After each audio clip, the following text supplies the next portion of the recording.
Hey, I think it says we're live. Yep. We're live? We are. All right. We're so awkward at this beginning part because Zoom is a little different than Facebook, but welcome to our Conquer Journey, step number 4, which is strengthening. And if you've been with us this far, you know you've done a whole lot of work. You have done, kudos to you because this is a lot. This is like going through emotional, mental, and spiritual maturity class, college, and you're learning a lot of stuff. And now we're getting into more adulting stuff of problem solving, decision making, things that maybe you haven't really taken full on before, even good self-care, feeling like it was selfish and you were being a selfish girl to steward your own self. And yet God's clearly telling us that that's important in our development and our growth. And I am just so excited in the person you're becoming, the person you're getting to know in yourself. And Leanne and I are here and we want to help you with this step of the Conquer Journey. And there were a lot of videos in it again. So at the end of this, I'm going to ask some of your feedback. Should we shorten the Conquer Journey in terms of content, make it a little bit smaller in volume, or has this been helpful to have this many different options? And of course, many of you have mentioned that you're going to go back and read it again or do it again. And even as we go through it year by year, this is, my 3rd year through it, I'm like, and I wrote it and I'm like, oh, this is good. I forgot about this. I really love that little decision making matrix that I had totally forgotten about. I sort of remembered it, but I didn't actually practice it. So I was practicing it a little bit last night and I thought, this is good. And so please take what's relevant for you right now. And as long as you're in Conquer, you can use any of this material and access it for your own growth and review. And so don't worry about absorbing it all. Absorb what you need right now to take the next right step right now. And as you take some other steps, you'll need some other information that's in this library somewhere and you can go back and take it in. So anyway, welcome. I would love to make this more of a discussion because I think that at this point we've gone through safety, we've gone through clarity, and we went through stability. And those are really the scarier steps of like, oh, I don't know what I'm seeing and I don't know what's happening and I don't know what to do. And so I just want to press pause a little bit and see if there's any clarification, questions, or stuck places that any of you are in those first 3 steps before we move into some of this stuff. Anybody have any like, oh, I wish I had a chance to ask that, or I wish I had a chance to see how this works in real practice or in my situation? And if you do, just write it in the chat so that we can get to those first, and then we'll get into kind of taking some of this content and not necessarily reviewing it, but highlighting it for you, and then putting it into action steps. Like, what decisions do you need to make? What problems are you currently solving? What ways did you set some boundaries this week, or are you going to set boundaries this week? What things do you need to do to take better care of you? Those would be action steps that I would like you to consider as a result of doing this module. But is there any questions, Martha? If you could just send them to us in the feed, or if Leanne, if you see any questions regarding the first 3 modules of safety, clarity, or stability in those 3, the last 3 Facebook Lives that we done. Last time was a really long one, so I know there was a lot of questions in that one. Anybody have any questions in that one? Do you see any? I'm a looking. And, I just love the engagement that has been on the Conquer site while we're waiting for these questions to come up. I'm so proud of the women. Aren't you, Leslie, about how they're inspiring and encouraging each other? Mm-hmm. And I've just seen a real shift in each one of you that you're boldly putting your questions out there and you're learning to stand in core. And so you're answering questions in your core. And I know for me, I've just been really encouraged by watching you apply everything that you're learning, and you're getting aha moments. Even we got some conversation on the feed last night about some aha moments. I know, and I was anxious to hear. I think it was Tara. She had some aha moments. Was that Tara? Yeah. It was. I'm anxious to hear those. Mm-hmm. It was really great. And I think that I just want to take a minute and just encourage you for that you're not just here in Conquer just doing this thing because you want to quickly feel better. You are looking for a transformational journey. in Conquer. You are just, I love these videos in this module because we talk about the woman that you are, the woman that you want to be, and the woman that God has called you to be, and the gaps in between those. And I see you women jumping in the gap, and you're filling in the gap with these beautiful videos that Leslie's created for you. And it's just such an honor to witness. Yeah, and in our last conversation, we started this conversation about our big circle, and that so often in our culture, identity, who I am, is defined by how I feel. And so if I feel worthless, or I feel ugly, or if I feel incompetent, or if I feel inadequate, or a failure, then that's who I am. Or if I feel angry, that's who I am. I am my anger. That's not who you are. And who you are is who you aspire to be in your virtues and values. That's who you are, because that's like the butterfly inside the caterpillar. That the caterpillar isn't the caterpillar. The caterpillar is waiting to become the butterfly. The butterfly is inside that caterpillar, or the oak tree that's inside the acorn. And so to stay stuck in that place and never develop your big circle, is not stewarding, self-caring yourself very well. And so that's who you are. We have all kinds of feelings going through that process: pain, sorrow, anger, heartache, joy, all kinds of feelings. That's not who we are. That's just what we feel at any given time in history, at any given time during the day. So don't confuse identity with emotions. But what happens is identity often gets linked with actions. Okay, so now we see what's happening in our culture. And I've so appreciated the thoughtful conversation about what's happened in our race relations. And I'm not sure it's only an issue of race. I think it's also an issue of class, as I've been reading. And I think we have just not been sensitive and in any way, in some instances, to people who are different than us. And I think this is a perfect opportunity for us in Conquer to practice that, whether we're different in our theological beliefs a little bit, whether we're different in our skin color, whether we're different in our political beliefs, that we would be respectful and kind and thoughtful and curious, instead of condemning and judgmental and closed, as we have seen us be in the past. And we have seen people who we love and admire model that for us, that we would be different, and that we would be different practicing that here.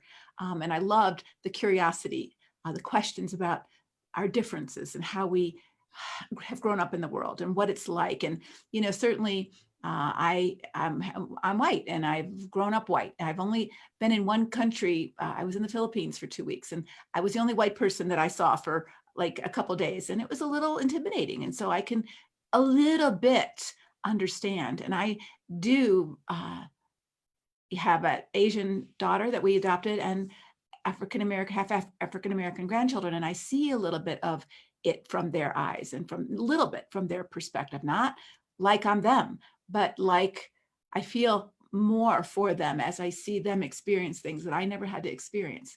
And so I think it's a wonderful thing for us to be curious about all of that, and to begin to question our assumptions and our beliefs about all of that in that. And so as we're maturing into the person that God calls us to be, the best human beings that we can be, regardless of our status or our color of our skin or our economic place in life. It's not about what we feel so much as about what we do, but often what we do comes out of what we feel, as we're seeing in the culture, right? But that can become a distorted identity. So if I beat my kids because I feel angry, does that mean that I'm a child abuser? Well, it could be, if that becomes a pattern, right? That's now shaping my identity instead of the values or virtues of wanting to be a good mother. So that's why it's really important for you to pay attention to your feelings, so they don't stir you into action that you later regret. And that's why when you're deciding whether you're going to leave your marriage or stay, and all those, you don't want to let your emotion of fear lead you into passivity, into an action you're going to regret. But you don't want to let your anger and disgust at what's going on either, which is totally legitimate, lead you into actions that you're later going to regret or pay a consequence for too.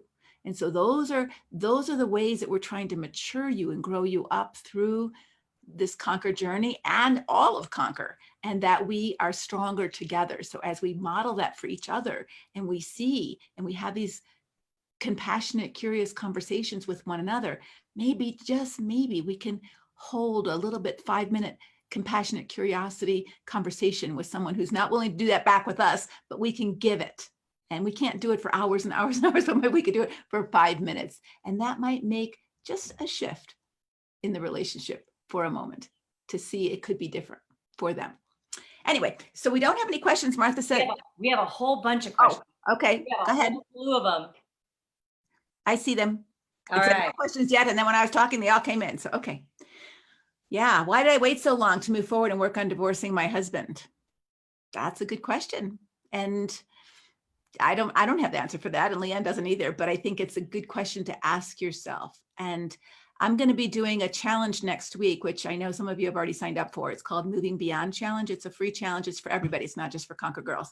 And I'm going to actually be doing a Facebook Live right after this Facebook Live on my regular page. It'll probably be fed into the Conquer page too, on reasons I'm so afraid to say no. And so that might be a curious conversation for you to have with yourself, and to kind of tune in if you have enough time to come into the next level of Facebook Live next at 9 o'clock my time, 12 o'clock your time.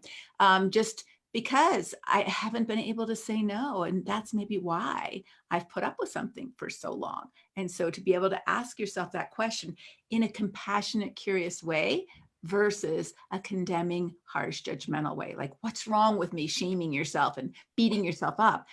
You're not going to get the answer that way, because you're just going to not, it's just too shameful. So you want to be compassionate, curious, even in that self-care of asking yourself some tough questions about, why am I doing what I'm doing?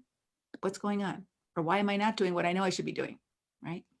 Yeah, well, and just tying that question in actually with this module, we talk a lot about limiting beliefs.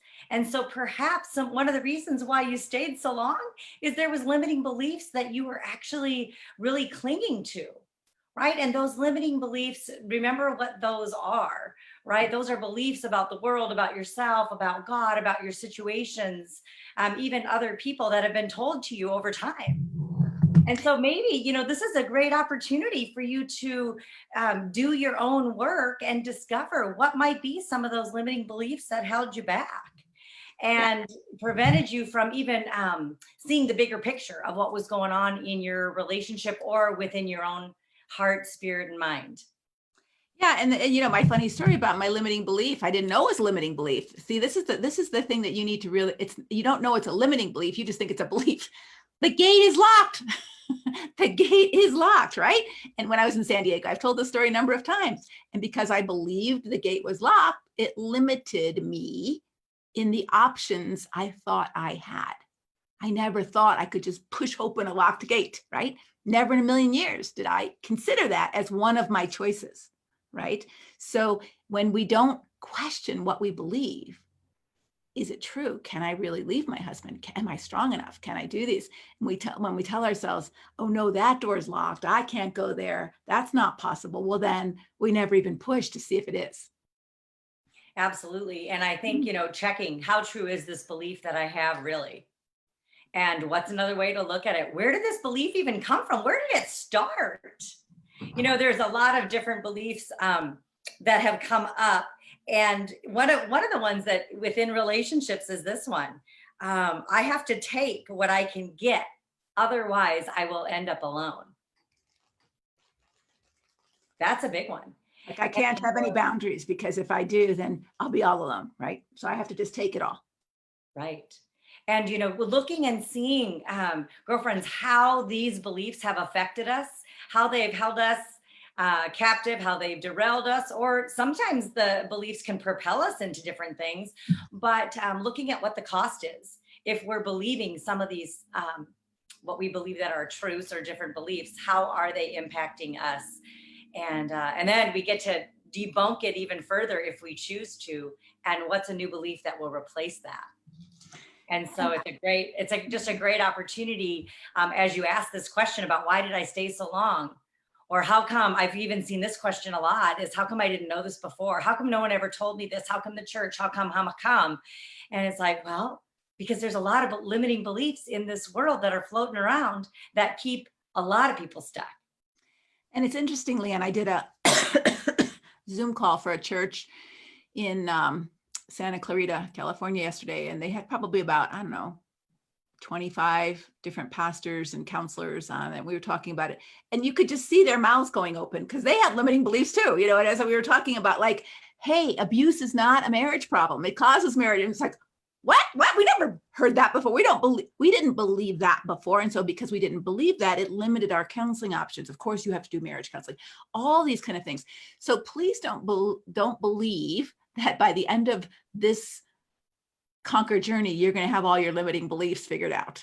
All right. This is a lifelong journey, and you are always going to, just like I did, I came up against my limiting belief about the locked gate, which is a silly, insignificant one. But like when I was hiking with my granddaughters, and my littlest one said, I can't go any longer.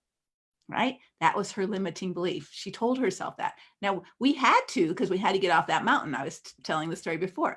And so at the end of that walk, I said to her, you told yourself something that wasn't true.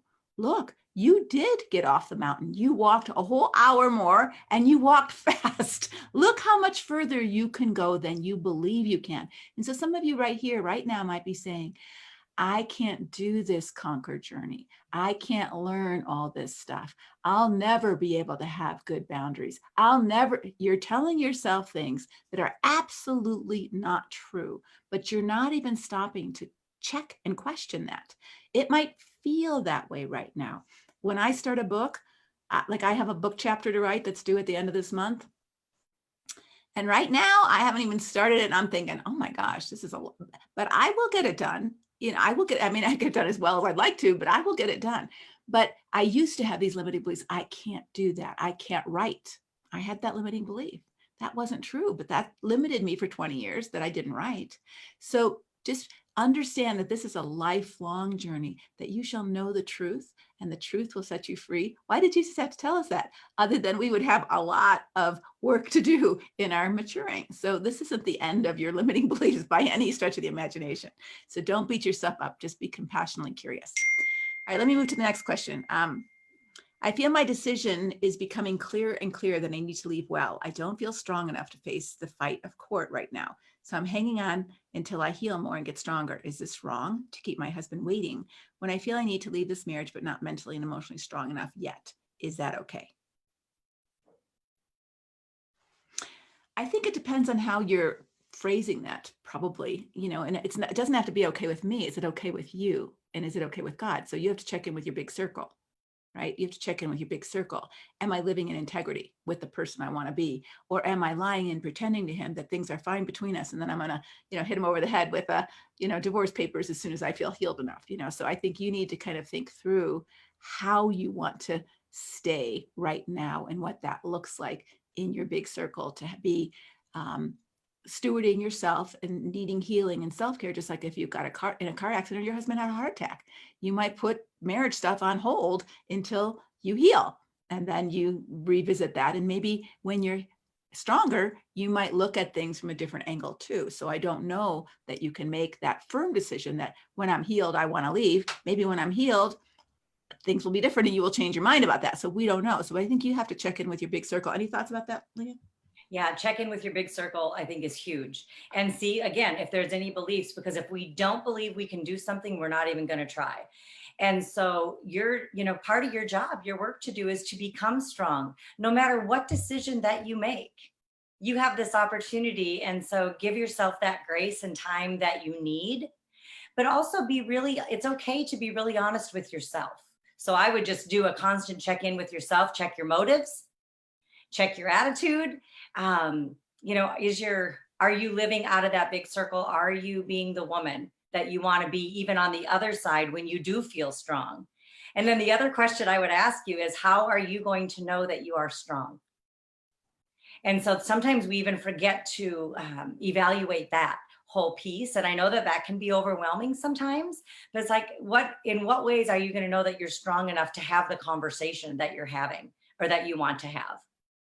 Yeah. And I think those are really good mile markers for yourself to say, all right, I'll know I'm strong enough when I can have boundaries and keep them, when I can make decisions without questioning myself a million times, and I can, whatever it might be, when I'm not feeling guilty, that I take care of myself. What is strong? What does that look like for you? And put those, put some mile markers there so you can say, I am getting stronger. I am getting stronger, right?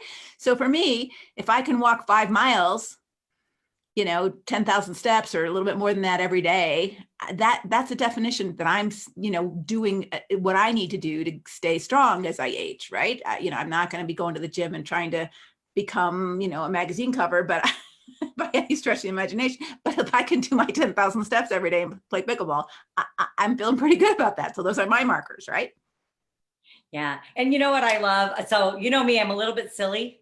And so as I was thinking about this module and getting together, I have a prop.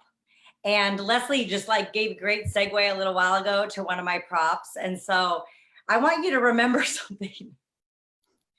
Sometimes it can be really overwhelming to be a caterpillar. And a caterpillar's job is to eat and eat and eat and eat and eat, to get stronger, to get stronger, to get stronger. And then that caterpillar goes into reflective mode. It goes into the cocoon, right? And it is transforming. And that's what's happening. You're all at this different stage of transformation, and you're going to have different lenses to look through, right? Sometimes we're looking through the lens of the caterpillar, where we're growing and we're eating and we're taking in all of this information. And then there will be a time where you're going to look through the transformative lens of your butterfly, and it's going to be time to pollinate your world, pollinate your life, pollinate your heart, and allow God to give you exactly what you need. So I just wanted to, I know there's been some thoughts on the feed that I saw. It's like, I'm so overwhelmed, I'm still back in safety. That's okay. Okay. You're consuming this information and you're eating it up like broccoli. Well, or chocolate, whatever is your pleasure. But it's really okay no matter where you are on this journey. And so when you talk about, is it okay? A lot of it is okay that you're doing what you need to do to get strong, to be the woman God created you to be. Yeah, I would rather, so we do this together so that you can kind of get a big picture view of the journey. All right. So we're taking sort of the helicopter ride. And, if you went to Maui and you took a helicopter ride over Maui, it's not the same as spending a whole week in the valley and on the mountain, right? That's a very different experience. And so, if you're not ready to take the helicopter ride, or you're taking a little bit of it, but you're saying, hey, I'm really needing to stay in this place first, because for me to get in the helicopter, if I'm not safe, I can't do those next steps. So that's true. That's true. And so for you to be aware of that is great. We applaud you for that.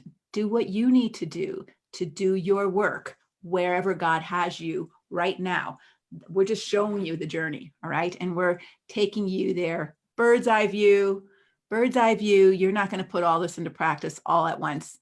I'm not even putting it all into practice all at once. Different parts of my life, I have to put into practice, right? So I think those are things that you have to give yourself that compassion about. Do the work that is right in front of you. That's what you need to do first. Yeah. And reviewing all of this. I know that I've gone through it, a few times, and even preparing for this, I listened again, and ladies, I heard so many new and wonderful things and stuff that I want to apply to my life. And this is a lifelong journey. So we don't expect you to get through, I've got this module down in 1 week's time. Right. I've been in pie for a long time. I will be in conquer pie for the rest of my life, because this is a lifelong journey. God is in the business of transforming us. And it's a beautiful, challenging time. So another question, how do we really live out doing our separate work when he is feeling he is doing well and starting to push for marriage or couples counseling? I think this is where I think compassionate and respectful conversations about your differences, I think can start to either repair your marriage or start to reveal the breaks that are still in it, right? To say, I am so proud that you're doing your work, and I see you working really hard, and I'm not as caught up as you are, or I'm not as far along in that place as you are. So if you can't be honest with him about where you are, and if he can't be respectful of that. It's sort of like if he's been, running marathons forever and you start training, well, you can't run as fast as him and you can't run as far as him. And to be able to say that and for him to accept that is part of having a healthy relationship. And so I think that there are lots of opportunities for you to practice, encouraging him and being supportive of where he's at and saying that I'm still not at that place and I still can't do that work yet. And can he respect that and honor your concerns or your feelings or you're not ready yet without pressure, without manipulation, without guilt trips, without spiritualizing, you're being bad, all judging, shaming. Because if he's doing the judging, shaming, spiritualizing, oppressing, condemning, controlling, if he's still doing that, I don't care what work he's doing, he's not doing work, right? He's not doing the work that he needs to do to have a better marriage. And so I think that will show you as you're honest with him. Absolutely. I was feeling stable until husband said, I never apologized for calling him one rude name. Throughout our relationship, he's repeatedly used bad names for me when angry. And the one time I say he's acting like he holds that against me. He apologized, wanting me to apologize as well, and is now using that against me. Thoughts? Oh, that's a big one. And it's probably a common, whoever asked this question, beautiful question, you've probably spoken for a lot of women in this space. And I know that one thing that has helped me to understand is men carry a lot of shame. And so it's amazing how our words affect them. And we carry it too. I mean, the words can affect us, but I do believe that they hang on and they're grasping to hold on to things. And then they're going to have a limiting belief as well, based on some of the things that you say. So you said you were feeling stable until he said you never apologized. So part of your own work to do is, how stable were you really? Were you on sand? Or, what is left for you to be that oak tree that when the wind comes, because it will, that you won't be so blown over and rocked. I think that's, the one part of the equation that we get to look at is you were feeling stable until he said. And if we are looking to another person to help us feel stable instead of looking to God to strengthen us, we're giving them a tremendous amount of power in that space. And so, he's used repeated bad names for you. I'm sorry. Yeah. I am really sorry about that, because no one likes to be called names. And I think, again, it shows something about him, but I do think that your apology to him probably won't make everything better for sure. But I think that it's good feedback for you to ask yourself, why haven't I apologized if I said something that's out of alignment with who I want to be? I mean, if you only, so let's say that what's happening in the world right now, and somebody wakes up this morning and says, oh my gosh, I joined in that crowd, like Proverbs 1 says, and I acted I acted outside my big circle. I don't want to steal stuff from a store. That's not who I am. I shouldn't have done that. And they just did it the one time. All right.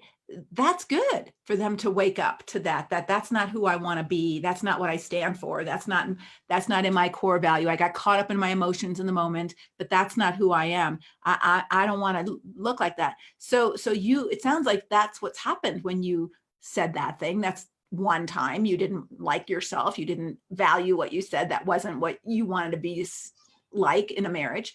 And I think you can own that. You can own that before the Lord. You can own that to yourself. You can own that to your husband. You're right. I didn't apologize. And, I was, comparing, and maybe it's not about comparing like you did, you stole every day for the last 2 years. I hardly only did on one day. We're not looking that way. We're looking at taking ownership for our stuff and who we are.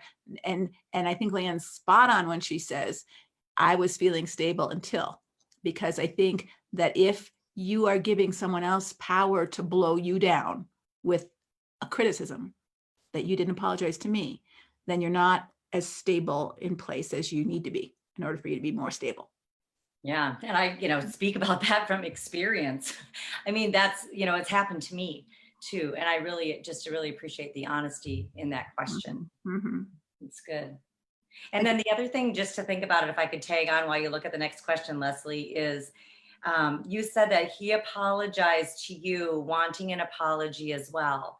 That's amazing information for you as far as his ownership. right. So is he only doing it to pull that out of you, or is he wanting it to be reciprocal?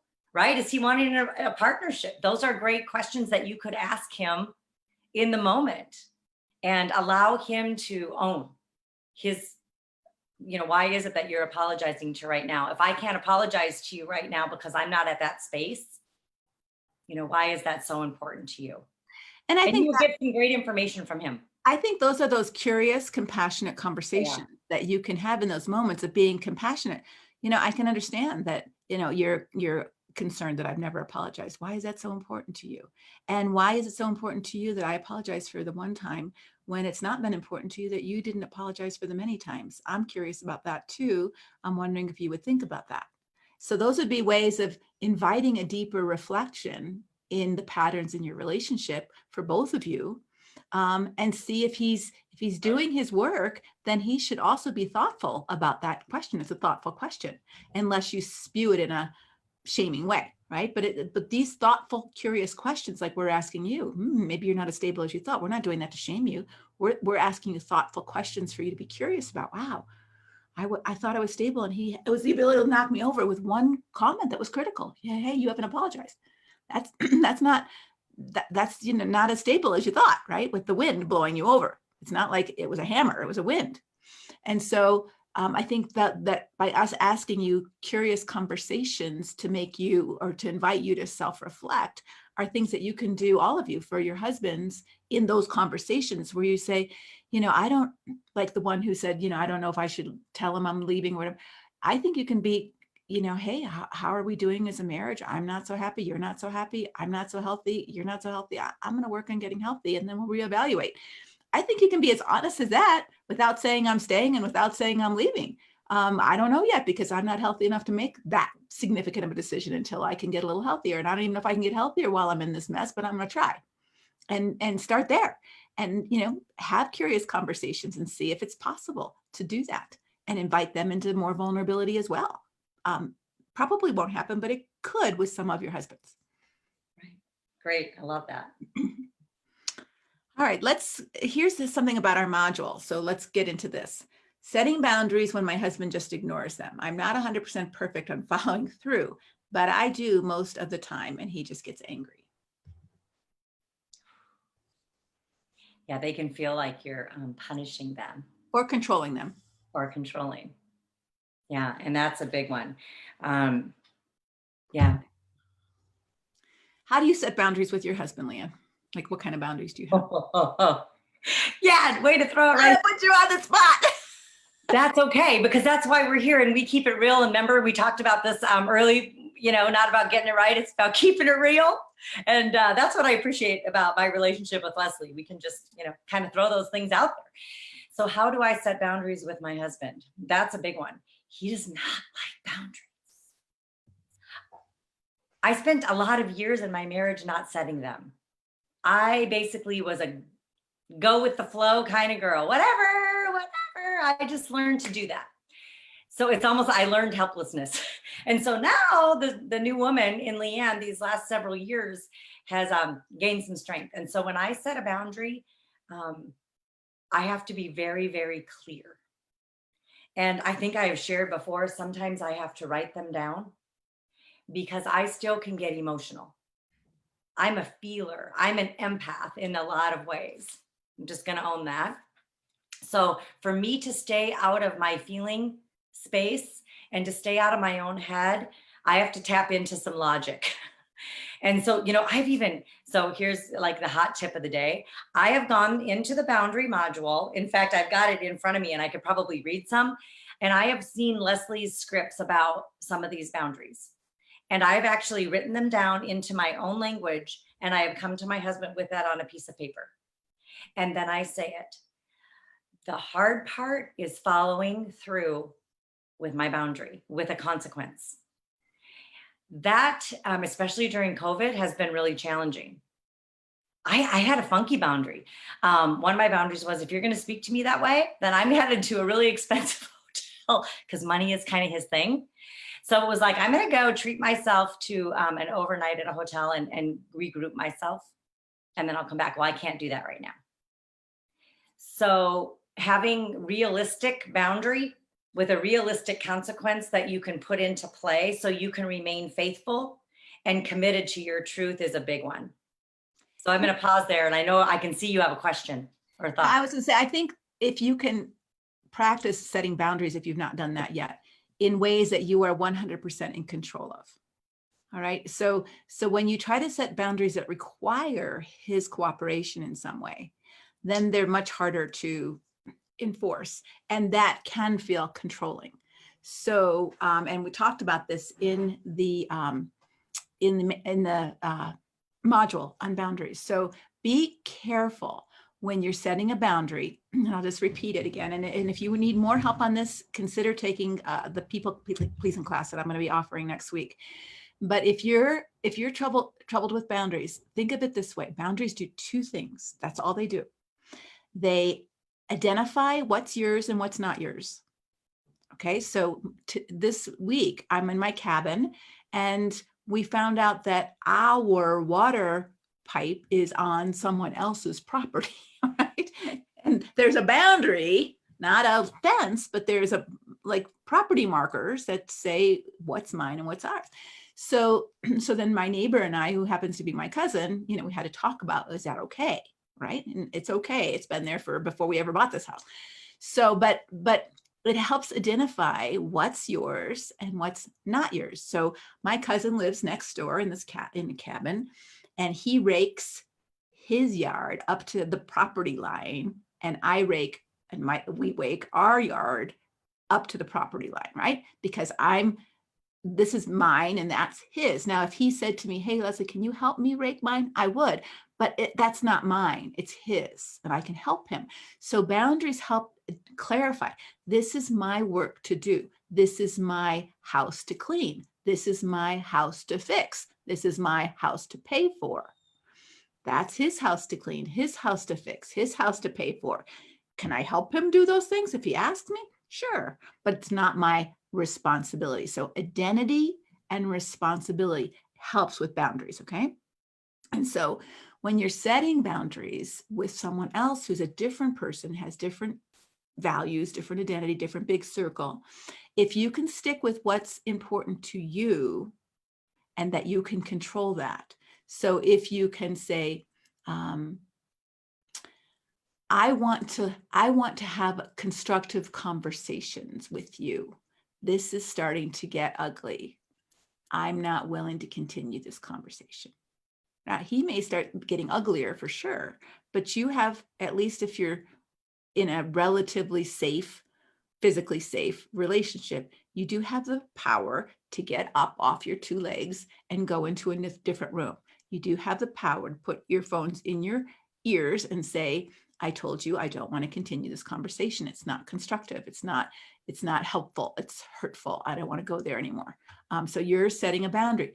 This is what I'll do. This is what I won't do.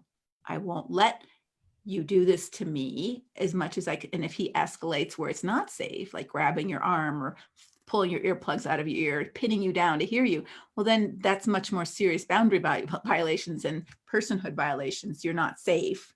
And there might be some consequences for that, right? Like calling 911, like separation.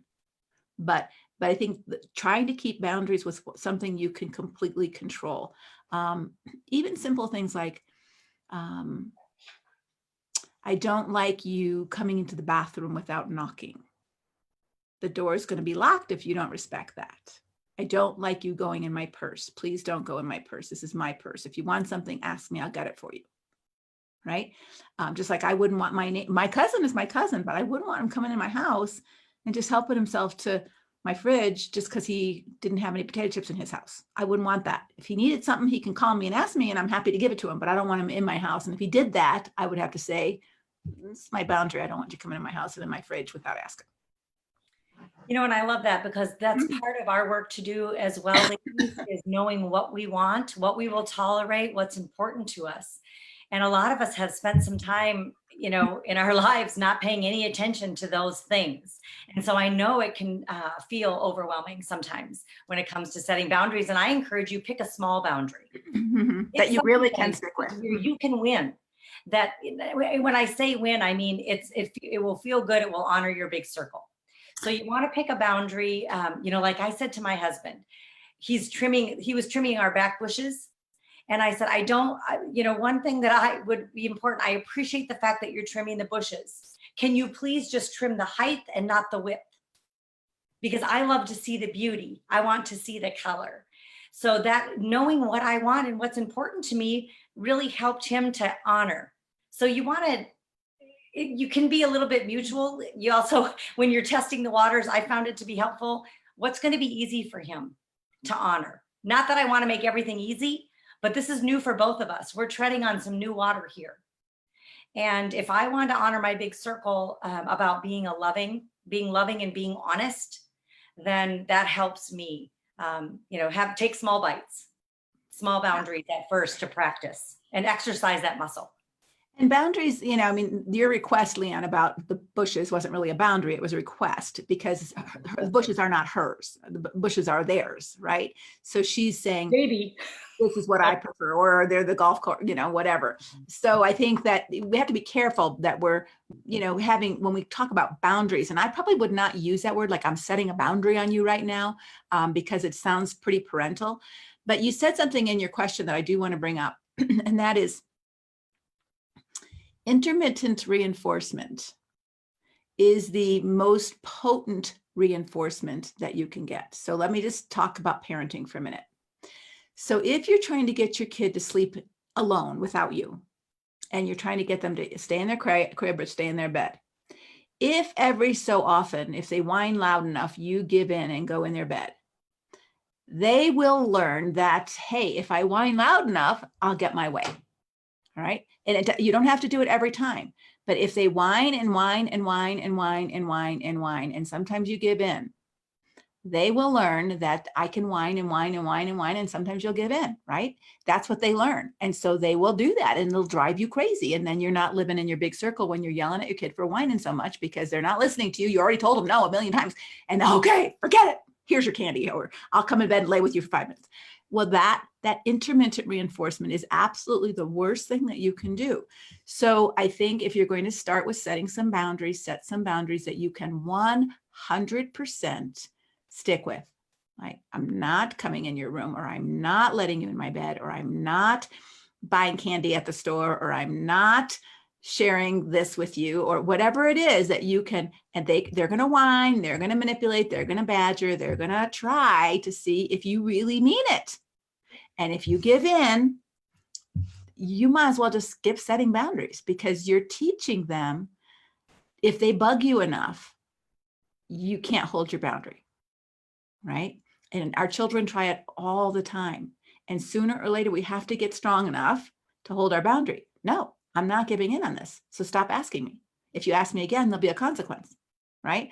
Now, we can't do that necessarily with our husbands in terms of a punishment consequence, but we can stay strong. Pick a boundary you can stay strong on. No, I'm not going to your parents for Christmas. No, I'm not going. I don't feel comfortable there. They're mean to me. You know, they've lied to me. They've lied about me. We haven't reconciled our relationship. I'm not going to fake it. I'm not going, right? Whatever your boundary is, this is what I will do. This is what I won't do. But don't cross that line occasionally, because then they won't think you're strong in your boundaries. Well, and then they think that it turns into a threat because you're not following through. And that's super, the consistency piece. And that's why it's like, pick something that's, if this is new for you, if boundary setting is new for you, pick something that you can be very consistent and you can see it through. Oftentimes we can get stuck in the middle. We can get a boundary and we can start talking about it, but then we get stuck in the middle and we get afraid to follow through because of what the consequence that you're putting out there. What happens if they really do, if you have to follow through with that? And the fear of the unknown can be a little bit unsettling at times. Yeah. So here's a good question. And if you've been reading my blog lately, you know that there's a man on the blog who's been questioning this. So the question is, how do we reply to people who say it's clear to you that you're being abused because you're being misled by people like Leslie Vernick who have misclassified abuse? And she's saying, I know it's abuse, but I'm trying to stand in core and stay in clarity. This can be so confusing because for so long, I know that something was desperately wrong with my marriage, but I didn't have words for it. Now that I do, it's hard to refuse to let those lies overtake me at a time. I'm still so fragile. Is there a way to counter these feelings? Yes. But here's the work. So I think you let go of the word abuse for a minute and just talk about the behaviors and the patterns. I think that will help you. All right. Because I think people get really stuck on the word. You're saying I'm abusive. All I did was say no to you. All I did was yell. Every husband yells. All I did was, I withdrew from a conflict because you were acting crazy, and now you tell me I'm abusing you by indifference. I mean, it's just, it's there's black and white abuse, and then there's some gray areas that people might dispute. And so you're not going to get 100% approval rating on everybody agreeing what is abuse, right? Or even when the line is crossed. You're not going to have 100% approval rating on that. Even when I spoke yesterday to those 30 people in California, I'm sure that if they were to be honest, some of them would have disagreed with me, right? So I think that you have to kind of come to truth for what's okay for you in a marriage and what's not okay. So that may be different for different people, just like what I can tolerate and what someone else can tolerate might be very different in terms of verbal abuse or sexual practices, or what I'm willing to tolerate, what I'm not willing to tolerate, right? So I think that there's not like this cookie cutter stamp unless there's some clear dangerous elements and harmful elements. So what I think what you can do is take away the word abuse for a minute and use and ask God to search you and bring truth to your heart about what's going on in this relationship. What are the patterns of deceit, disrespect, devaluing, dominating, and write them down. Write down the patterns. This is where I feel dominated. I don't have a voice. I don't have a choice. This is where I felt deceived. This. This is where I feel devalued, that I don't, get a choice. I don't get a voice. I'm just a wife. My feelings don't matter. I asked him not to cut the hedges, and he cut the hedges. I asked him, not to do this, and he did it. I don't matter. My voice doesn't matter. My role matters. My body matters, but my voice doesn't matter in terms of what I prefer and what I don't like, right? Write those things down. So kind of take those kind of categories and see, is this okay with you or not okay with you? And then I think you can just say, it may not be something that would bother you, because maybe these aren't like he's got a gun in my head, but it bothers me. And the fact that I've told my husband over and over and over again, it bothers me when he talks to me this way. It hurts me. It damages our relationship, and he hasn't cared and argues with me about how he's right and I'm wrong. I don't want to live with that anymore. And I think that's where you're going to have to land if other people disagree that your perspectives are valid enough to separate from the marriage, if you feel you need to, because you're not going to get 100% approval rating there. Yeah, and I think it's important. That is a big part of our work to do. Is I've talked to a lot of women, and I was in that camp as well, that I didn't even know what I wanted or needed, or what were the deal breakers for me. What were the things that I wasn't willing to tolerate anymore? Because there are some things that I'm not going to tolerate anymore in my relationship with my husband. And getting really clear on that is scary. It is, because if it bumps into my world again, am I willing and able and strong enough to follow through with the commitment that I've made before the Lord to myself? Yeah. And I think that,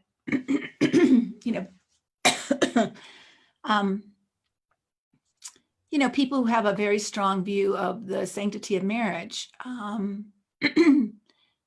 may not see some of the behaviors that you would define as harmful or abusive to you as justifiable reasons to end a relationship. And that's your work to do, to wrestle before the Lord, whether they are, because I think that people today do end relationships for reasons that may not be biblical, right? That I'm sick of him, that I could do better, that I can't stand the way he chews. He's a slob. He's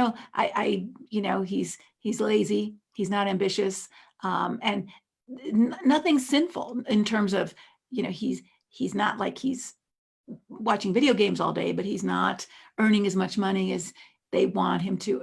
They're ending marriages for reasons that perhaps they should learn forbearance and to love unconditionally and be in a relationship with someone that they committed to, right? They sort of saw him, hopefully, before they married him. I'm not judging that, because I can certainly understand. I wouldn't want to be married to a lot of people. So I was in college and I was almost engaged to somebody, and I thank God almost every day that I didn't marry that man, because he was a good man, but I just would have been bored to tears with this person. So I think that people leave marriages for reasons that we wouldn't classify as biblical grounds. And those are broad. It's like, and I'm just going to use an analogy of childbirth. When I was giving birth to my child, everybody was going through natural childbirth. All my peers were going through natural childbirth. It was almost a sin to take medication, because somehow you were harming your child. And so, of course, just like it was always the trend when my kids were little, everybody was going to homeschool. If you didn't homeschool your kids and you actually worked, you were like, oh, what's wrong with you? You're not a good mother. So there was this judgment on different choices in relationships. So when I was in childbirth, and after about 12 hours of natural childbirth, I said, I had enough. I need drugs now, or I'm going to just leave right now. And, but I felt like a failure. And so it always taught me in that moment that everybody's pain threshold is different, and what you can handle and what you can put up with and you can live with well, another person might not be able to. And so some people can deal with that pain in natural childbirth and get through it and not need drugs. And I wasn't one of those. After 12 hours, I had my limit and I couldn't do it.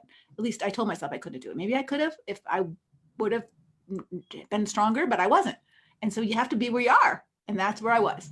And that baby needed to come out. That's the only way it was going to come out, is if I had something to help me.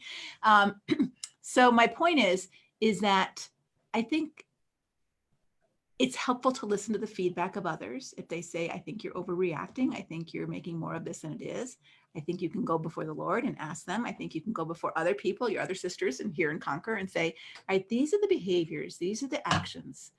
Am I overreacting? Am I not being forbearing enough? Am I not being gracious enough? Am I not accepting one another's faults? Because all of us have them. And hopefully we don't get divorced over some of the simpler faults that we all have, right? But if there are things that are consistently demeaning, devaluing, disrespecting, deceiving, and dominating you, and you don't have a choice and a voice and you're afraid, that's what we're looking at in terms of defining abuse. So good. Yeah, I don't have anything to add. That's very good. And I'm looking at the feed, and I'm seeing a real sisterhood here, and the conversation that you're having with each other is like, wow, thank you, I'm not alone. And I think that's one of the beautiful things about being in community with each other and sharing all of this. And it helps us get out of that paralysis that we can get in, because I think another thing that can happen, just even going back to this module, is we can have paralysis by analysis. We can overthink and overthink and overthink. And the Lord just wants us to come before him and to be still and to seek him. One of my favorite passages is, search me, O God, and know me, test me and try me. And, ask the Lord first, and then be quiet enough to listen to what he wants to tell you. And remembering they do have their work to do. And unfortunately, they're not in Conquer, but we are. Mm-hmm, mm-hmm. And we can't, the one thing that I have learned, even with setting boundaries and even my own self-care, is, well, one of my boundaries with my husband, and I don't think this is a preference, you can call me out on it, Leslie, but I have said every morning at 6 o'clock, except for Wednesdays, I'm going to play pickleball. That is part of my self-care. So please, husband, please, Dwayne, do not ask me to do anything before I go out and I have my personal time. That is a boundary that I have with myself. I am not willing to negotiate that. That is something that I need. That is how Leanne takes care of herself. And so don't schedule anything. Don't ask me for anything. That is just something that I need to do for me. And so that pulls in the self-care piece when it comes to even my decision making. Everything that we talk about within this module comes into setting a realistic boundary. And he's willing to honor that for me, but I had to be very clear that that is something that's non-negotiable for me. Is that helpful? Yeah, yeah. And I've done the same. Even my husband and I had a conversation. For those of you who saw my Facebook on Monday, I was pretty wiped out. So we had our kids, the grandkids for 2 weeks. I've been doing a lot of, other kinds of work things. And then my cousin lives next door and we're sort of on this vacation place. And it was like, I haven't had Leslie time. I haven't had any time to do things that I enjoy other than my 5-mile walk. Pickleball isn't real open here yet, but just reading and solitude, I need a lot of solitude to restore myself. And I said to him, this next week, I'm going to be by myself a lot. I just need me time. I just need time to read. I told you that on Monday, I need to read and reflect and take some time to journal. And I hadn't had any time to do that while the kids were here. And I could feel myself getting more and more depleted.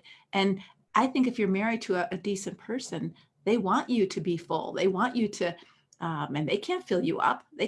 He can't meet all of my needs. I have to do that. But to be able to express that in a way that doesn't invite condemnation or shaming or guilt trips, and just saying, this is what I need. This isn't negotiable now. I'm needing to put my own oxygen mask on first. And I need to do this now. It's not just, I want to, I need to. And to have a husband who can honor that or respect that boundary and cooperate with that, I think is a good sign. And someone who won't and refuses, again, it says it's all about their needs. It's all about what they want. It's all about their perspective, and your voice doesn't matter. And I think fundamentally that harms a relationship. That harms the well-being and the I trust you to do me good, not harm kind of foundation of marriage. Is it grounds for divorce in any church? Probably not. Probably not. But over a lifespan of a marriage, it can be pretty darn destructive. There's a question that I just want to address here on the feed, Leslie, and it's my husband got angry the other night and flipped over the coffee table, called me the C word, and he said he's done with this marriage. He screamed at me, etc. He has been acting this way for 20 years. He didn't apologize. I do what I can to get him to stay and not leave for a few days. How unhealthy am I? I put up with this behavior. Well, I would ask you to ask yourself that question. How unhealthy are you? And what do you need to do to get healthier enough not to put up with this behavior? Because this behavior is dangerous. It is. And I just think it's important that we acknowledge there is dangerous behavior out there. And some of you are really navigating very unsafe situations. Please get safe. Get a safety plan. If you need to leave for hours, days, whatever, do that. Your physical and your emotional health is so important. And if you're in physical danger like that, if he's flipping tables and calling you those names, that is a warning sign for you. Plus, part of the reason he does that is he knows he can, because you're too weak to say, I'm not putting up with this anymore. Boundary. Right?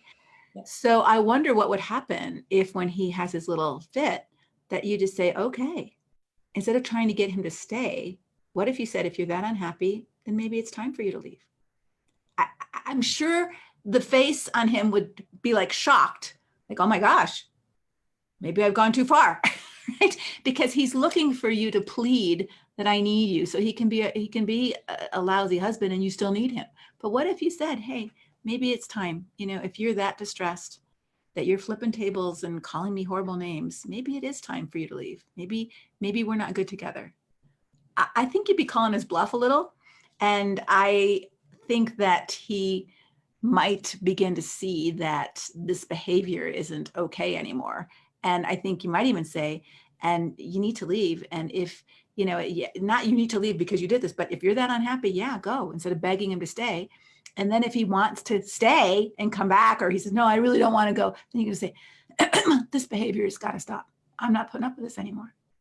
That's when you have a little bit more power and more leverage in the relationship. When you let him leave and he really doesn't want to, he's saying this to scare you, and it works. And you've got to be strong enough, just like a little kid who's saying, I'm going to run away from home, Mom. If you don't let me eat this candy bar, I'm leaving home. You can go, well, here, I'll pack your suitcase, go. And your kid's like, I don't want to really go. They're in some ways bluffing, but they're bluffing in order to give you a fear to give in to them. And so you have to be strong enough to not confront him on his abuse. That I don't want you to do, because that might escalate things. But to be compassionate and say, wow, if you're that miserable here and you hate me that much, maybe it's best for you to go.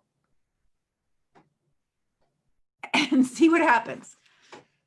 Yeah, and that's vulnerable and it's scary. I get that, because we don't know. But it does give them an opportunity. There's a tag on question to that. What happens when you take ownership, but they continue on and on and on and on in that same behavior?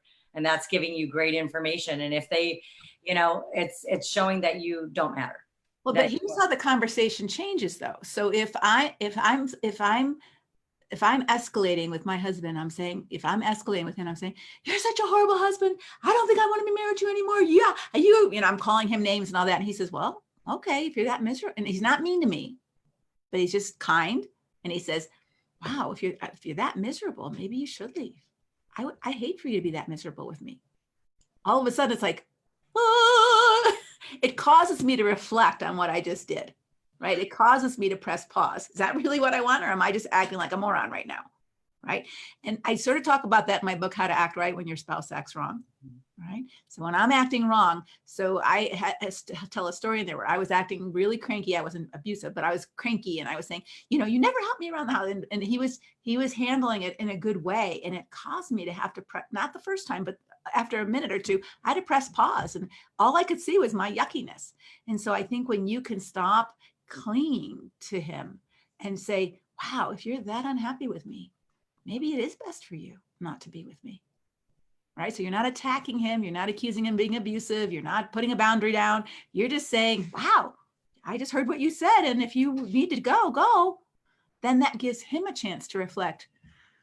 Well, I don't really want to go. I don't really mean that. Okay. If that's true, then you have more leverage here. Well, then how do we make this marriage work so it's good for both of us? Because what just happened here, I don't want to live with either. Right? Now you can have that conversation. Right. Leslie, I love your, and I don't have it in front of me right now. Actually, it's on my shelf behind me. But in your Emotionally Destructive Marriage book, you talk about those 4 questions to ask when things are not explosive. Right. And like I said, I don't have them right here, but that just came to mind when you were sharing that. Right. Yeah. Are you happy? What's the single most important thing that you think we could do to fix this relationship? What you're trying to invite him to reflect. Are you happy? Are you happy the way things are between us? And he'll, and what's the single most important thing so if they say no, what's the single most important thing that you think we need to do to fix this? So you're inviting a compassionate conversation. And then the third question is, what's the most important thing that you want to be as a good husband and father? Right? So that invites him to reflect on his big circle, if he's got one, instead of just his emotions of anger and shame. Yeah. Right. And then I can't remember the 4th question, but those questions would be, again, those compassionate conversation starters that you're not doing during an escalation, but you're doing to see if there's a big circle in there that he wants to develop, to see if he's willing to have a conversation in a curious way about why he's not happy or what he thinks can be improved. And then can you answer back, well, this is what I think. Is there ability to have a conversation that doesn't always turn into an escalating, attacking, accusing situation? But you don't do that if you're not safe enough to have that conversation. So be sure to read the book and talk, where I talk about how to do that. But I do think in these moments of that outburst, instead of being unhealthy and cowering, a healthy response would be a compassionate one about him. If you're that sad, if you're that unhappy here, maybe you do need to leave. Maybe that would be better for you. Maybe you'd be happier. That's totally for him. That's totally compassionate. And yet it will cause him to press pause and say, is this what I really want to do? And maybe he does. And maybe it's best for both of you the way he's acting. Right. And, then our work to do is I'm going to let my dog out. I'll be right back. I'm just going to distract. get strong and do your work so you are strong.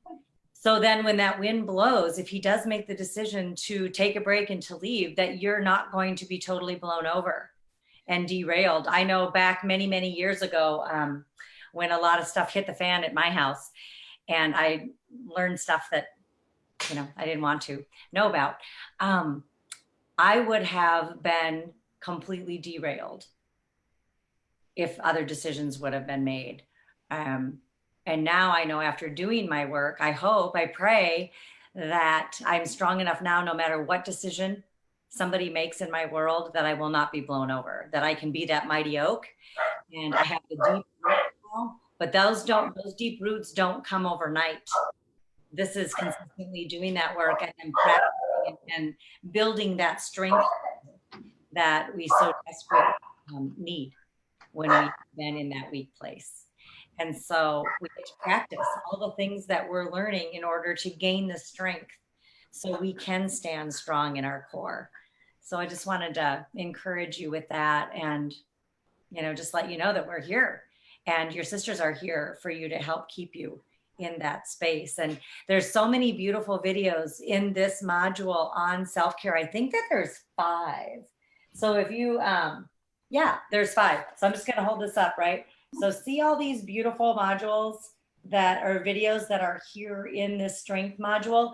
And so, go through these, because there's everything from, what does self-care look like, to even how to choose a counselor. And that's super important as you are navigating all of this. And so tap into these videos if you haven't already, because there's some key, beautiful information in there for you. And so I'm going to just pause there for a second and see. I'm looking there. Leslie, here's a husband boundary question. I don't know. It's the last one that came in on the feed. And it says, my husband thinks he's setting boundaries by saying that's not my issue when I tell him what he does is hurtful and abusive. He states how I feel is not his issue. It's my issue because I'm choosing to perceive him as hurtful and abusive. Before I even read the rest of the question, that's a big topic for many women in this group. What thoughts do you have on that? I know I kind of threw that at you, but that's a biggie. So say it. I don't see it. So is it on Martha's feed or is it on the Conquer feed? No, it's on Martha's. At the last one? Okay, hold on. Second to the last one. It says, okay, I say, my husband thinks he's setting boundaries, saying that's not my issue. Yeah. When I tell him what he does is hurtful and abusive. Okay, how I feel is not his issue. It's my issue. Okay, so this is a man who's gotten a little bit of counseling or a little bit of vocabulary that has given him a tool to use against you. So I just want you to be aware of that. So in our Empowering to Change class, my group coaching class, we talk a lot about this. What are you responsible for in core strength? So that our step, what are you responsible for? So what he's saying basically is a counseling term that says, well, I'm not responsible for your feelings. That's what he's saying. Your feelings are your feelings to be responsible for. And I would agree with that. So if you're feeling hurt and upset by what he does to you, he's saying, hey, those are your feelings. Just like if I feel, hurt and upset over what someone says to me on a blog, about me, those are my feelings. I've got to take care of my feelings, right? I've got to, go before the Lord. I've got to do self-care. I've got to calm down. I've got to get into my big circle. There's lots of things that you've learned so far in this module of what you need to do to take responsibility for your feelings, whether they're hurt feelings, tired feelings, hungry feelings, angry feelings, they're yours. and you're responsible for your feelings. This is where it gets a little dicey now. What he's saying is your feelings are caused by thoughts that you're having that aren't true. All right. So if I were thinking, oh my gosh, everybody in Conquer hates me and they think I'm doing a bad job, and everybody's going to quit Conquer and I'm going to lose my ministry, and Leanne hates me and nobody likes me anymore. And if I were thinking those thoughts, I would be having very insecure, negative feelings, right? But those thoughts might not be true. Right. So what your husband is saying is that you're feeling your hurt feelings because you're telling yourself things that he's doing that are not true. Now, I don't know any of that for sure, but here's where you get clarity. It's true, you're responsible for your feelings. Part of you being responsible for your feelings is to stop allowing yourself to get hurt. So what you're doing is correct. You're going to the source of the pain and you're saying to this person, hey, what you're doing, we'll just make it physical. Hey, what you're doing, you're kicking me in the shins. That hurts me. Please stop. And he's saying, this is this crazy making conversation. If your leg hurts, that's your responsibility. And I'm not kicking you in the shins. You're imagining it. And that's where it starts to get really weird, because I'm assuming you're not imagining it. You're very specific on what he's doing. So there is really no conversation that you can have with someone. So he's not responsible for your feelings to manage them. But if you marry someone or you're in a close relationship with someone, there's an implied responsibility to care about your feelings, right? So if my husband says, I'm feeling really neglected lately because you've been doing so much self-care that we haven't had any time together, right? And he might say that, right? I haven't really had any, it's only Wednesday, I haven't any self-care at all. But if he were to say that, all right. And I might say to him, I would care about his feelings. I'm not responsible to manage his feelings. So if he gets nasty because he's hurt, or if he gets withdrawn because he's hurt, or if he goes and has an affair because he feels neglect, those are his responsibility. I'm not responsible to manage his feelings, but I am responsible to care about his feelings. So what your husband's implying to you by his statement is, not only am I not responsible for your feelings, but I don't care that you have them. You're on your own, girl. And that doesn't feel good in marriage, because I trust you to care about my feelings. That's part of the promises of marriage, is that your feelings will matter to me as much as my feelings. I may not have caused your feelings. I may not be able to be responsible for them, but I do care about them. And he's implying to you by his response, I don't really care. So it's a bigger issue than that. There's some crazy making going on. And there's some, hand washing going on. I don't care about your feelings. As your husband, I don't care. So I think a compassionate, curious question, you can say, so are you saying that you don't care about my feelings? When you say you're not responsible, of course you're not responsible, but do you not care that I feel this way with you? What's your problem? That tells you something, right? It tells you something. There is no relationship possible here. If someone, my neighbor, my cousin, was at my door. That's when my dog was barking. I went there and I said, oh, I'm on a Facebook Live. It's not his responsibility to manage my time. He cared about that. He said, okay, I'll let you go. Right? That's it. There's a reciprocal relationship here. And so I think it's really important that you pay attention to what you're seeing here. However, I will say that sometimes we have these stories in our head that we make up in our head, that nobody likes me, or everybody's against me, or nobody believes me, or those kind of things that cause us a lot of pain, that we need to kind of check those limiting beliefs or those thoughts that we're having, that maybe even your husband's maybe having some paranoid thoughts. Oh, she's having an affair. Well, when they have those thoughts, how do they feel? They feel threatened. They feel jealous. They feel possessive. And it's all because of a thought they're having that may not be true in the real world. You can't fix that for them. They have to fix it. So good. So good. There is someone here that I do want to address just really quickly. She's having some, let's see. I've had 2 mental breakdowns and an emergency room visit in the last 2 years. So I'm assuming with like suicidal or depression kind of thoughts. I've considered doing a residential therapy for 30 days. Have you had any members do this? Not that I know of. Struggling with doing it because I don't want to leave my children. And right now I'm seeing myself get stronger most days. I am still confused because of my bad days. I just want to be better and I want it quickly. So on your bad days, I'm so glad that you want it to be better versus you want it to be over, right? So sometimes when you struggle with mental health issues and feeling like you're going to have a breakdown, you just want it to be over. And sometimes over means suicide. So we've had 2 of those on Conquer with husbands. We don't want anybody in Conquer to feel that way or feel that way and act that way. So if you're feeling suicidal, any of you, yourself, hopeless, I might as well be dead. You're having bad thoughts like my life isn't worth living. This will never get better. I can't fix anything. I'm just a failure. Those are bad thoughts that lead to really bad feelings, just like we talked about.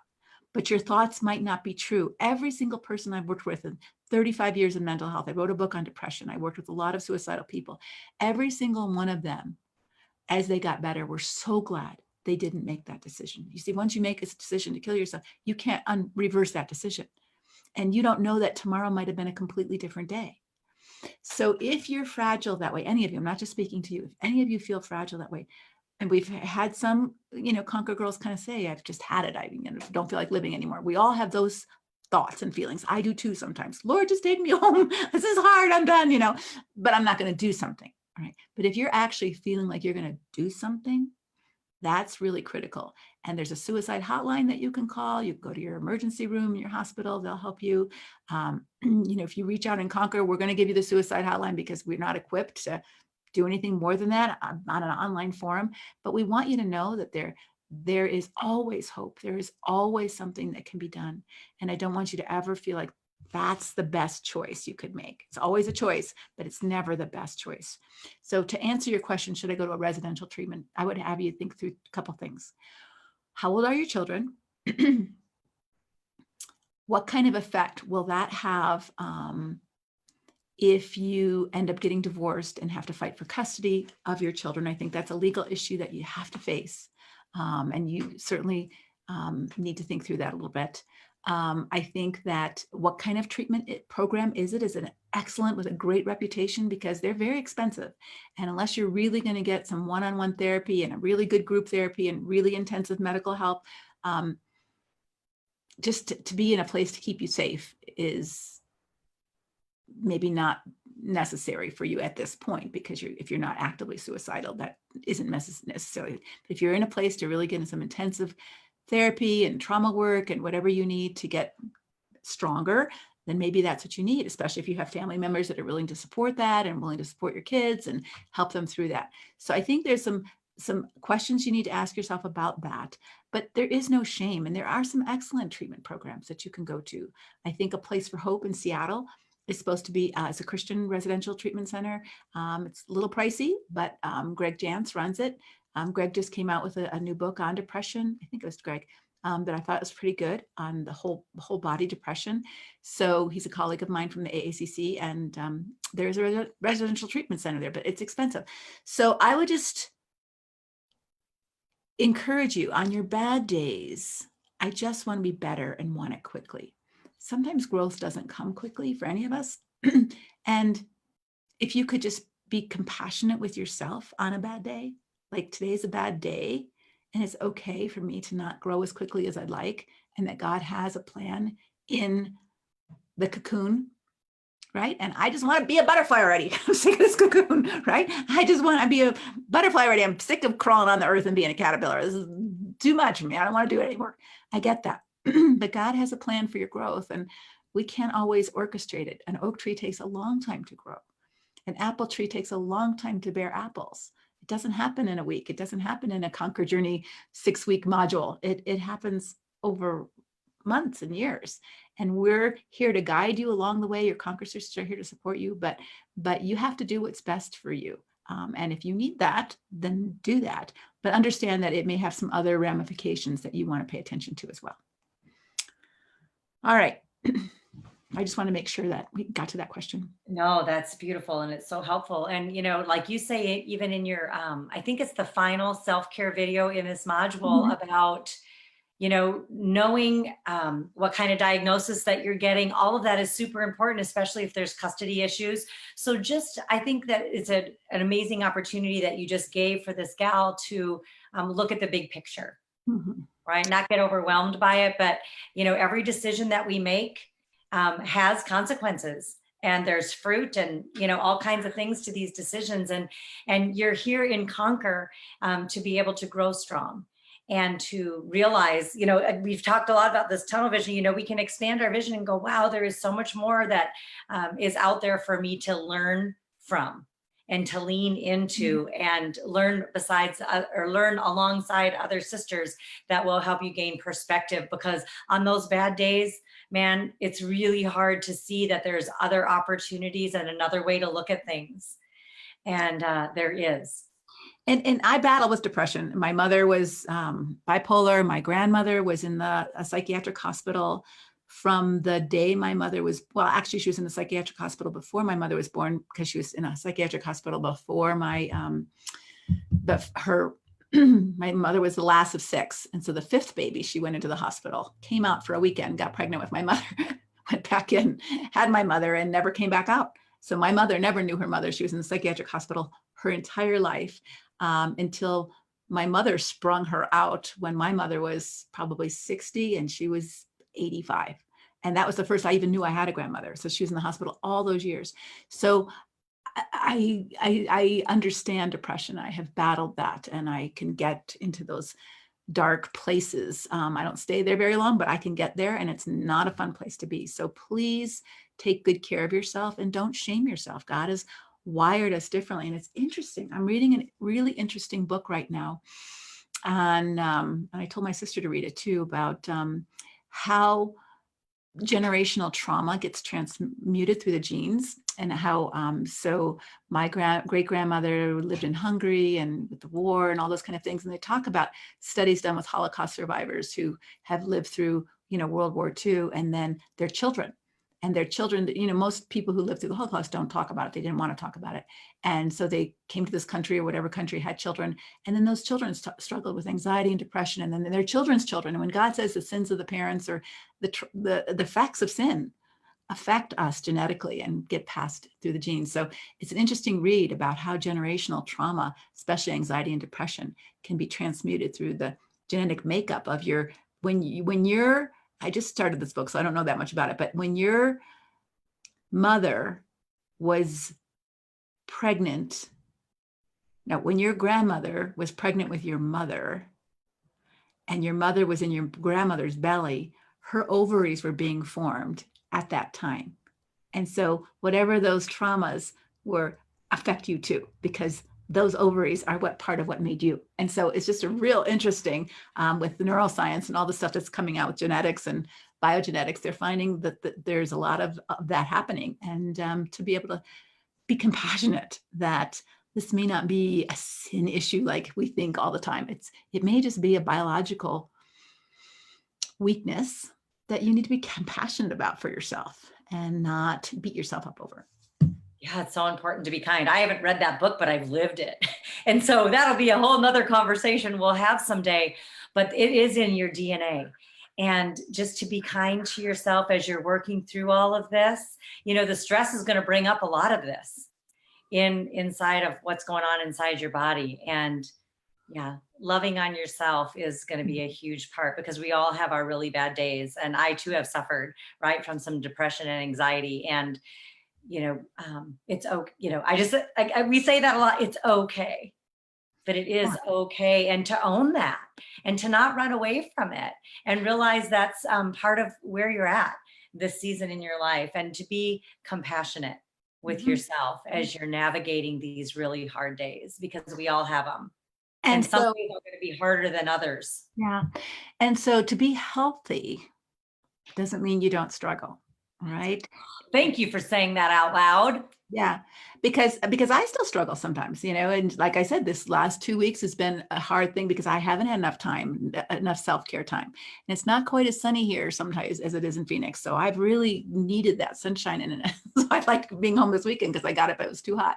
But what I'm saying is that being healthy is self-awareness of recognizing what you need and what you need to do about it. And if you need to go to a residential center, then go. But if you don't need to, but you're just being hard on yourself because you're not perky and perfect all the time, get over it. You're not going to be perfect and perky all the time. And it's just not going to happen. That doesn't mean you can't be healthy. And healthy means having a healthy boundaries, healthy self-awareness, good self-respect, self-esteem. Doesn't mean you never have a bad day or a bad moment. That's right. And, I think really being careful of the thoughts you're telling yourself and the stories that you tell yourself, because boy, what we focus on really can be overpowering to us, and it can be all that we see. We can't even see a different option or a different perspective. It can control your life. Mhm. Your thoughts can. Yeah. I mean, we're getting a little bit off topic, but this goes back to limiting beliefs. But It does. if you had a bad dream, like you were being tortured or one of your kids had been kidnapped or something like that, you had a bad dream, you'd wake up and your heart's pounding, you might be crying. Sometimes I'll wake up from a bad dream and I can feel my face all wet. So it's a total fantasy. It's my dream. It's not happening. It's not real. But my thoughts are thinking my dream. All right. So I'm having this dream and my body's reacting. I'm not even conscious. I'm not going to wake up sound asleep, but my body is reacting to this dream as if it's true. Like I told you, I shouted the other night. I was having a dream that someone was breaking in, and I screamed out loud. My husband like somebody's breaking into our house because somebody was breaking into my house in my dream. But anyway, but it affects us. So what you think about. So if you have a bad dream and you're thinking about it, your body's responding just as if it's true, right? Just as if it's true. And then when you start thinking about it in the morning, especially if it's a sad dream, like I remember dreaming once that my dog was drowning, and had my Gracie dog. She was big. She had a lot of fur, and I couldn't lift her up because her fur was so heavy. And and she's drowning, and I'm trying to swim with her, and I'm trying to hold her up, and she's going down, and I'm crying, and this is a total dream. It never happened, but it shows us the power of our thoughts. And that when Paul tells us about these thoughts that we dwell on, be careful, because you could be dwelling on true thoughts like your marriage is ending and your husband doesn't love you, and those might be true, but they still are very sad thoughts. All right. Or you could be dwelling on thoughts that may not be true, like nobody likes me and the world's coming to an end, and I better be prepared for, because Antichrist. You don't know any of that for sure, but if you're having all those fearful, paranoid thoughts that are rampant on the internet right now, you can get yourself into a state, right? You could get yourself into an emotional state the same as you would when you're dreaming. Your body gets into a state until you wake up and realize it's not true. All right. And so when Jesus says, be careful about what you think, take every thought captive to the obedience of Christ, he's not just saying spiritualize every thought. He's saying, be careful what you think.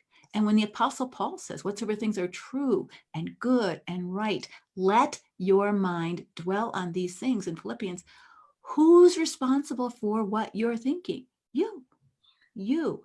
And just like your husbands have crazy thoughts, paranoid thoughts, judgmental thoughts, thoughts that, oh, you're cheating on me, or you hate me, or you're not a good wife, or you never, and they're angry thoughts that are escalating his emotion of anger. And you're saying, but that's not true. That he's not hearing you because he's not willing to be healthy enough to question his beliefs.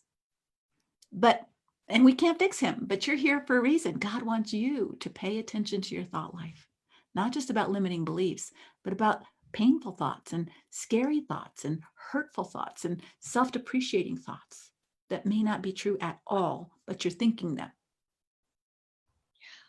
And those seeds, we talk, every seed has a deed, and those thoughts are seeds, and stuff is going to come out of that. And, just putting it into the context of even just the belief thing, sometimes it's helpful for me if I replace that, whatever it is I'm thinking, with a more powerful thought, because my thoughts can be defeating. And so if it's not working for me, if it's not helping me to live into the woman that I know God created me to be, then I have an opportunity to come up with a different thought to replace that with. And then I know if I do that, Leslie, I'm going to have a few opportunities to practice it and to really live into that, because God wants me to have a victory over those thoughts that are holding me hostage. Right. Here's another question. I'll answer it real quick, and then I want to move to a different one. How much compassionate curiosity, since I've been Yes, I was going to throw that one out. Yeah. Do you need to keep extending to someone who continues to be destructive and abusive? I think that God calls us to be compassionate all the time, as much as we can, right? But doesn't mean you have to live with a person.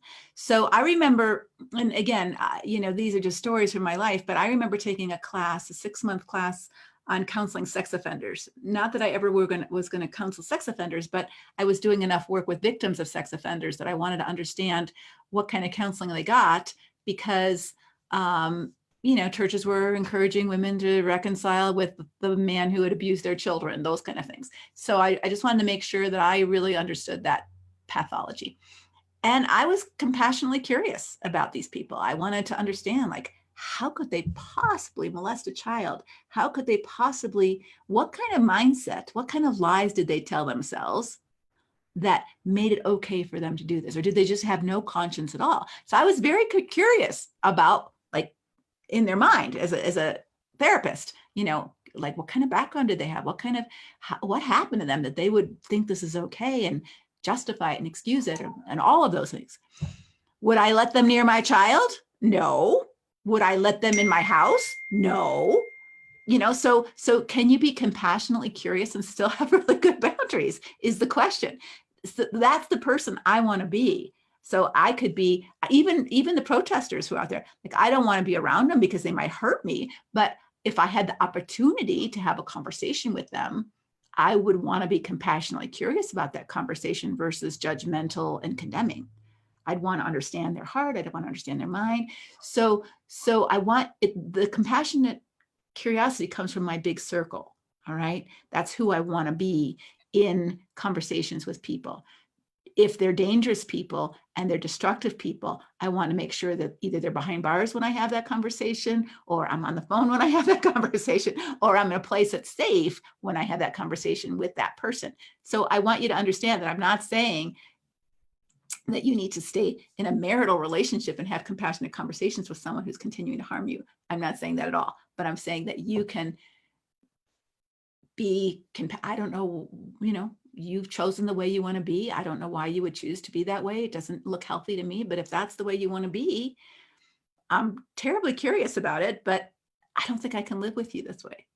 I'm curious as to why you think it's okay, but you don't really want to talk about it. And I'm not going to push because it upsets you, but I can't live that way. So I think you can have what's not, if somebody were to eat bugs, I would be very curious about, like, why are you eating bugs and what do they taste like? But I wouldn't want to eat one, and I don't want them to make me eat one, right? I would have my boundaries there. So I think that's where you can kind of clarify that for yourself. We have a woman who's moved away, but she can't seem to stop grieving and crying. Got any thoughts for her, Leanne? She's the question right after that one.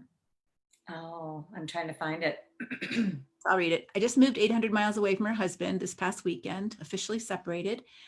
Okay, so give yourself some time. Yeah, got it. Grieving and crying so much this past week. The agreement was that we would be healing year with the goal of trying to reconcile in a year. I plan to focus on myself and getting whole, but I'm also torn as to how much contact I should have with my husband. He's emailing me updates on what he's doing, but I still see dishonesty, manipulation, controlling behavior. But it appears he's still hiding it from church leaders, his accountability partners, and friends. Yeah. And, he might be. He might be holding all kinds of things. You don't know. You're not living with him. 800 miles away is a long way. And so I guess I would, and I get it, the grieving and crying, you're in the middle of a huge transition right now. Mm-hmm. And everything is changing for you, and it's unsettling, and it feels sad. And it's, I love the passage of scripture, and I'm not sure where it is, but it talks about God collects all of our tears in a bottle. Just know that God sees you and he hears you. And I just want to, extend that truth to you. And you said that the agreement is that a healing year with a goal of trying to reconcile in 1 year. I'm curious as to how, just this past weekend. Okay, so oh, wow, this is super new. So this is why I love having the question in front of me. Thank you, ladies, for posting these questions so that we can really chew on them a little bit. This is super new for you, super new. And you have yet to see what God is going to do. Allowing yourself an opportunity to grieve is really okay. I think so oftentimes, I know for me, I numbed, I pushed away those feelings because those feelings scared me. And it's really healthy to allow ourselves to feel a little bit, especially if the dam has been put up. It's going to feel like the floodgates are wide open and these emotions are going to feel somewhat overwhelming. And so when you think about that agreement, what brought you to that place of 1 year and giving yourself that time? You're just a few days into this. And so, he's emailing updates. He's paddling a little bit. So there's a lot going on for you here, Leslie. What thoughts do you have on, there's a lot in this question. Mm-hmm. Yeah. So I would just say, give yourself time. I hope you're in a place where you have friends and support, that you didn't move 800 miles away and you don't know anybody, because that makes it even more, you're more vulnerable, you're more lonely, you're more, apt to, go back on your resolve. So I hope you have some friends. If you don't, hang out here in Concord a little bit. If you want to, you could say, hey, I just moved to Boise, Idaho, wherever you are. Is there any other Concord sisters here? I think that's okay. You can do that through Sparrow, and she will coordinate other people who might have meetups. And I think you need some Concord support. I think you need some girlfriends. You need to find a church. If you didn't, you just moved. I just moved it. So I'm hoping you're moving like near family so that you do have some support. But if not, that's your first goal. Is I need to find some girlfriends, because you don't want to have to do this alone. Second of all, I want you to have some compassionate conversations with yourself. All right. Amen. Why am I downcast, oh my soul? Right? David asked himself those questions. And I want you to get yourself a nice big journal, I'm stuck here. A big journal that you can write in. Here's my journal. And that you can start a journal of your healing. This is your 1 year journal healing. Every day I want you to write in it and what you're seeing about yourself, what you're learning right now. Maybe it's, I'm learning I'm scared to be alone. I'm learning I've never lived alone. I'm learning I don't know how to be a grown-up. I want a daddy husband to take care of me. Okay, that's good to learn. Doesn't mean you go back and do it. It just means, I see where some of my unhealthiness is. I see where I'm not strong. I see where I haven't fully adulted yet. And now I'm going to have this opportunity to learn. So you're going to start framing it, reframing that reframing video that we had in January, reframing, I've lost everything. Everything's gone to, I have a chance to rebuild my life in a healthy way. Lord, help me to use this opportunity to do that. And I probably would put some boundaries around the kind of contact you have with your husband, just because you're vulnerable. And I think because he's probably charming and he's going to go into love bombing a little bit, and you're going to miss that side of him. You've separated obviously for a reason, but you're going to miss that side of him. So I might say, hey, for now, I'd like to have your updates every Saturday morning or once a week. I don't want to hear from you every day. I think hearing from him every day is like ripping the Band-Aid off every day. And it also is going to aggravate you to see his manipulation and conniving too. So I don't think you need to put yourself through that. So having a boundary of that, and if he disrespects it, that even tells you more. So I'd like you to really be intentional about the self-care right now. I want you to read those, go through those modules again. I want you to go through the stability modules again about core strength. What is my big circle? I want you to draw your big circle in your journal. And every day when you open your journal, the first thing I want you to do in the morning is I want you to look at that big circle and I want to say, this is who I am becoming. God's called me to become these things. What today am I going to practice? All right. So if God's calling me to be a woman of strength and dignity, how am I going to practice strength today? Well, today I'm going to look for a job, or today I'm going to confront my neighbor about her noisy music. Today, that's strength. Whatever is strength, what am I going to do? What small little action step am I going to take today to do some strong things? Right. And then just keep doing that every single day. And you're going to see some great muscles building pretty soon. Beautiful. Oh, so much wisdom there. Leanne, you can continue. I'm going to have to scoot because I have another Facebook Live in 15 minutes, and I do want to go to the bathroom and get a drink of coffee and all of those kind of things. So we've been on for a little bit over an hour and a half now. So I'm going to have to drop off. I'm going over to my regular Facebook page. It probably, I assume Martha will feed it into the Conquer, but maybe not. And we can wrap up now too. I know that we usually try to go only an hour and a half. So, but I just Sure, looked. yeah, we're fine to wrap up. There's some questions that are still in the feed. Okay. And, ladies, I would encourage you that if these questions are really pressing and we didn't get to them today, keep them there. Sisters, encourage each other. I'm going to take some time. If we wrap up now, I'm going to take some time and look through and really pray for you and give some real prayerful consideration to these questions. And then maybe we can do some answering of those questions virtually. So they will be there. We may not get to everyone because there's a bunch, but I'm fine to do that. Is there anything? Self-care. Somebody is giving you a yahoo because you're taking care of yourself. Yeah, we need to do that. And you were a great example in that. Thanks, Leslie. So, all right, everyone, we're going to go ahead and wrap up for today. Thank you for being here. There is a lot going on in our group, and we have the opportunity to grow stronger together. And so I just want to encourage each one of you to continue to do your work. If you have not had an opportunity to look through, to view all of these videos and to look at the worksheets, my goodness, there is so much in these modules and in this strength one. There is so much here that is right here and for you. And so take your time, be gracious to yourself. Some of these videos are about 15 minutes long. Spend some time, carve out some time in your calendar to watch these and to keep renewing your mind in truth and spending time with your Heavenly Father because He cares about you most. So we love you so much. And I'm assuming that Martha has all of this going on and recorded. And so I'm going to trust that this is going to get shut off so Leslie can get back on her other one. And again, thank you. We are really honored that you've chosen to spend your morning with us. And we look forward to coming to you again next week as we continue this Conquer journey with you. So God bless everybody. Be well. Feel loved, live loved, because you are fully supported here in Conquer. And I look forward to continuing this conversation on the feed. Until next time, take good care.